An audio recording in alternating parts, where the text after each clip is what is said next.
வணக்கம் நண்பர்களே. மழைனாலே எல்லாருக்குமே பிடிக்கும். மழை பிடிக்காத ஆட்கள் யாருமே இருக்க மாட்டாங்க. மேகங்களை உலுக்கி மழைத்துளிகளை உதிர்த்து விட்டது போல அப்போ தான் கொஞ்சம் மழைத்துளி பூமியை வந்து சேர்ந்துட்டு இருந்தது. பார்க்குறதுக்கே அவ்வளவு அழகு. திடீர்னு பொல பொல பொல பொலன்னு அப்படியே கொட்டி தீர்த்துருச்சு மழை.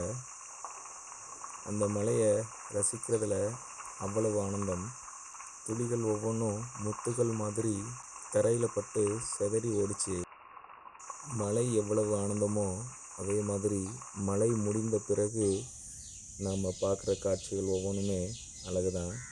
அந்த நீர்த்துளிகள் மரங்களின் இலைகள்லேயும் அந்த தண்டுகள்லேயும் ஒருத்தர் கை கோர்த்து பிடிச்சி கீழே விழாத மாதிரி தாங்கி நிற்கிறாங்க. அது அவ்வளோ அழகு. ஓகே நண்பர்களே.